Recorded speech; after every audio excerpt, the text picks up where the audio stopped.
Hello everybody, welcome back to my channel. So this video today is going to feature the Arrtx Gouache 18B, and this is kind of the, what do you call it? Well, it's a supplementary palette as compared to some of the 18A and some of the other common palettes that you see with jelly gouache out there. So it's a really interesting and challenging media to work with. I've done other gouache videos in the past, but what we're going to do is, since they sent this to me, I had agreed to make one video completely about the swatches and then the other video to be about the painting process and the review itself, basically. So what I'm going to do is I'm going to take you through the unboxing real quick. There's also some Paul Rubens watercolor that they sent along with it, but we're going to just skip on through that part, and then we're going to get to the swatches. You're going to see me swatch them out, and then we're going to talk about the swatches. And in the second video, I'm going to take you through the process of how I painted my wonderful 70s disco queen. And I'm going to also just kind of give you a more thorough review in the second video. And once that comes out, I will put a little card up here, and I plan to get that out in the next couple of days. And so you'll have 2 videos this week. So because I love you guys, and because that's what I agreed to Arrtx with, or Paul Rubens, basically. They're under the same umbrella. So anyways, let's just get on to it. I will be right back, and we're going to go over the swatches. Hello, it's time for an unboxing. Okay guys, I have some treats from the Paul Rubens company. I contacted them and they sent me some stuff, but I don't know what's in here. So this is brand new to both you and me. It's probably, I know it's got to be some watercolor probably, because they do have watercolor, quite a bit of watercolor. Ooh, and they're gouache, yes. So it was also Arrtx Gouache sent to me. Hello. It's a good thing that they wrap this up and keep it nice. Oops. There we go. I love the color yellow on this. This is so fun. And so as you can see, it has a bit of, you know, the primaries over here, and then some white, and then we have some lovely pastel colors. So let's go ahead. I am ready to rock and roll. Let me zoom you right in. I love spring and summer, and so my studio is in my garage, and whenever I open the garage door, it's kind of nice to have like a fresh air, you know, and I don't feel so cooped up in here. But there's usually a weed whacker or a lawnmower in the spring, and I was just talking about how peaceful it was before I started to film, and now here we are.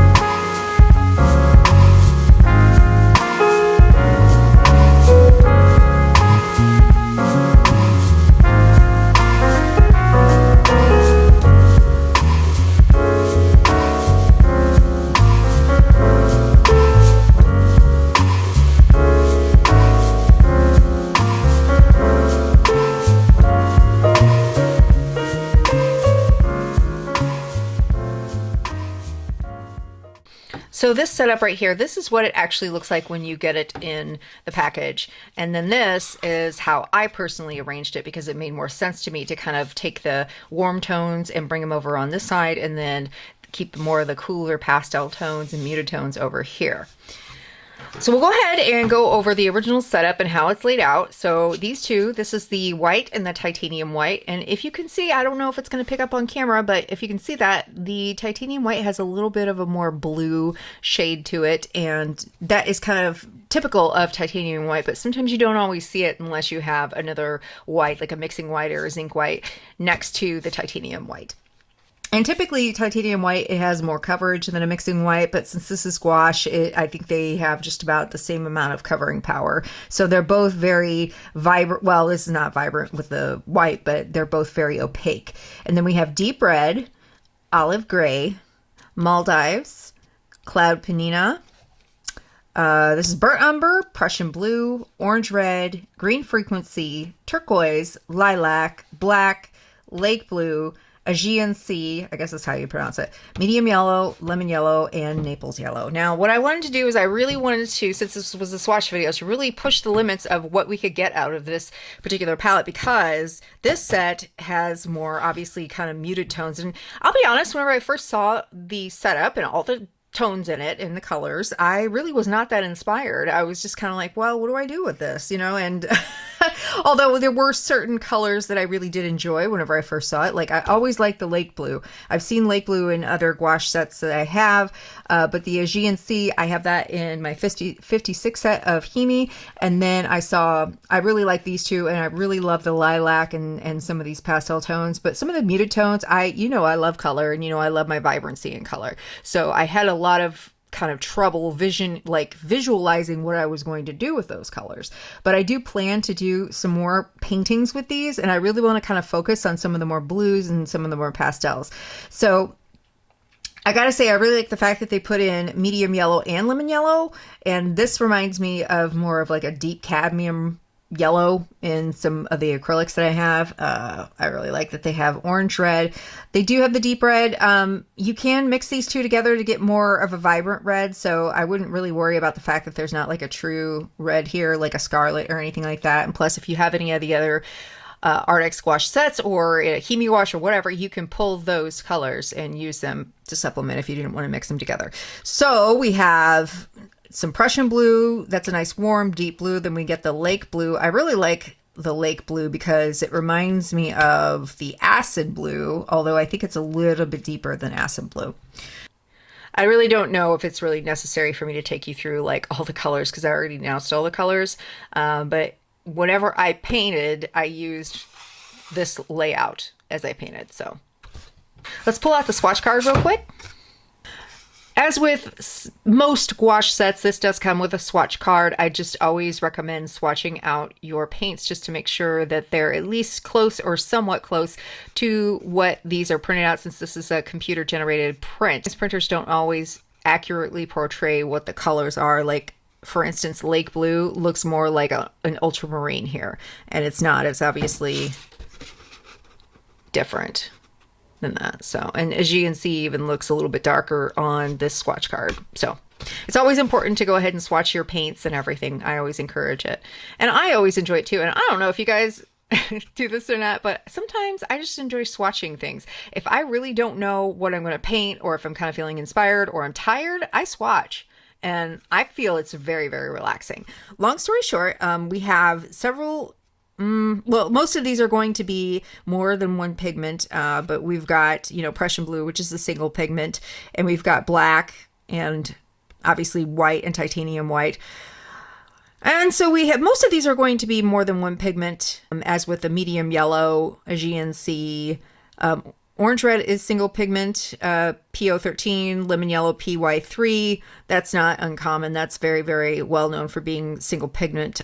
We've got lilac, and because of these kind of deep muted tones and these pastel tones, of course, you're going to have more than one pigment. They're not single pigments. So something to keep in mind, that whenever you are color mixing, I highly recommend getting to a chart where you can swatch everything out and mix them together, like I'm going to show you here. So I went all out, and nobody can say that I didn't swatch them.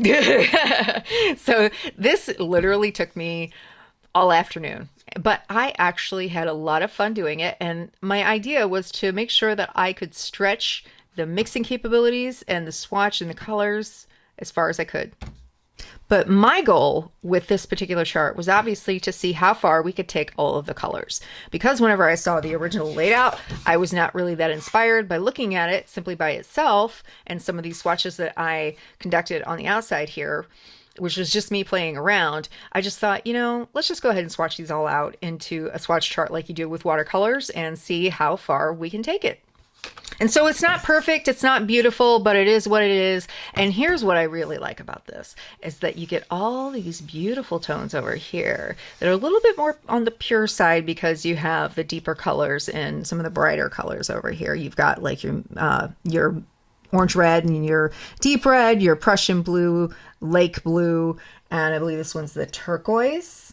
No, this is the cloud panina. And so whenever you mix them, like say we've got, for those of you who have never done this before, like you line up all 18 colors or however many colors in each set. You line them up here, you line them up here as they are, and then whenever you want to refer to your charts, say you want to be able to mix a nice turquoise tone that's a little bit brighter than the turquoise in here, then I say you basically look at, like, say we take green frequency here on this side and we go and we mix it with lake blue, we get this beautiful turquoise. So you just match one color with the other color and then follow it down and you'll find the color that you want to use. So I really enjoy some of these tones over here in these columns here. You obviously get some more muted kind of muddy tones. That's not a bad thing. I think sometimes people say, okay, well, you don't want to paint mud. And that's obviously true whenever it comes to oil painting and certain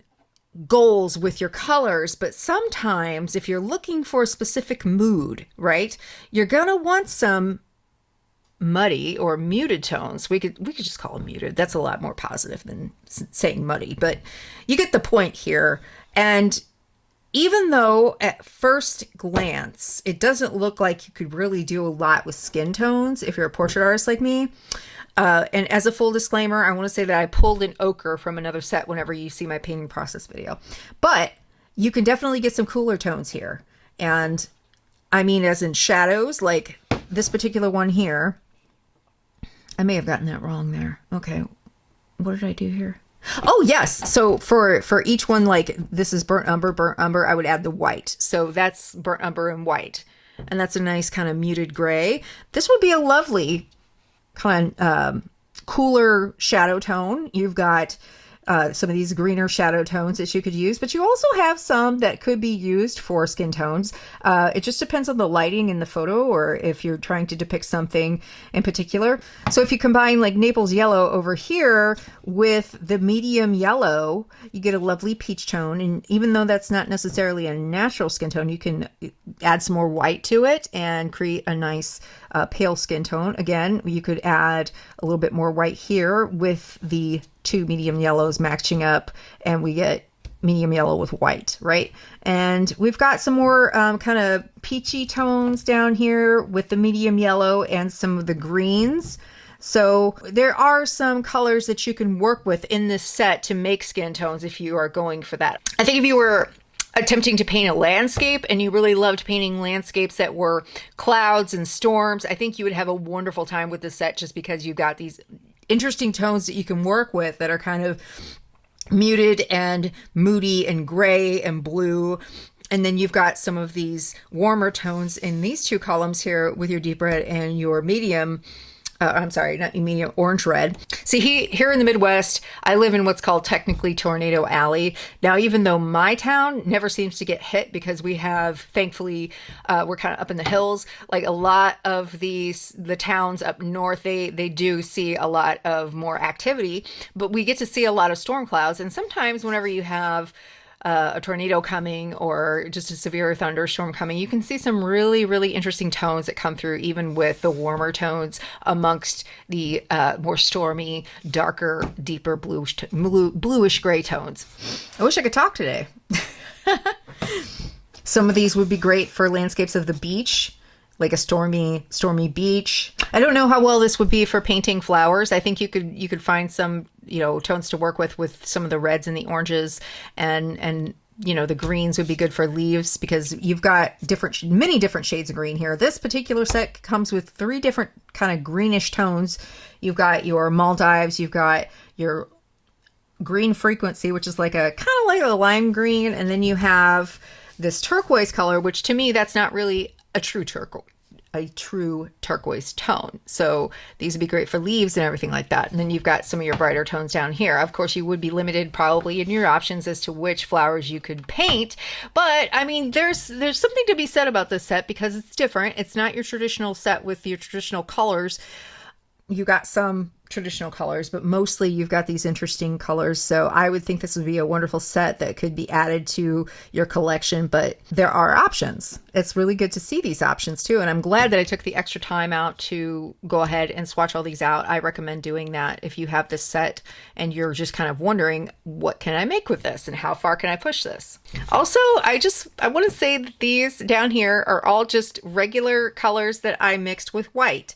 Like this is lake blue and white, this is orange, red, and white, and you've got these kind of cotton candy colors that I really, really like, and I'd like to do something with those in the future. Although, let me see if, okay, this one is like over here, this sort of blue slate color is Aegean Sea, Cloud, Penina, plus white. So that's 3 colors right there. Most of these are just a specific color plus white. And then of course you've got these tones right here. You could work with skin tones, like this is deep red and Naples yellow. And then I added white with it, and burnt umber, orange red, and Naples yellow. You have options. It's going to be a little bit harder to work with this set because you don't have as many traditional colors, but I think this would be a wonderful set to add to your arsenal. Okay, folks, thank you for joining me today. It's been so much fun talking about these Arrtx gouache swatches. We're going to discuss the painting next time, and we're going to go into more of what I think about this entire set, and I will see you guys next time. Please keep on the lookout for the next video. I'm going to try and get it out here in the next day or two, and maybe we'll even do a premiere. What do you think, huh? Okay, make sure that you like this video if you did. Give it a thumbs up. It helps me out. Just a little free way you can help me out. And if you enjoy this video and you enjoy art supplies and artwork itself, please feel free to hit that subscribe button, but make sure those notification bells are on so that you know whenever I upload again and anytime. All right, guys, I love you so much. You guys are awesome. Keep creating. Have a wonderful holiday, and I will see you in just a few days. This particular Naples yellow over here. Oh my God. Could I talk, please? And plowed. And hopefully we will talk about, you know what? We'll talk about how I can't talk.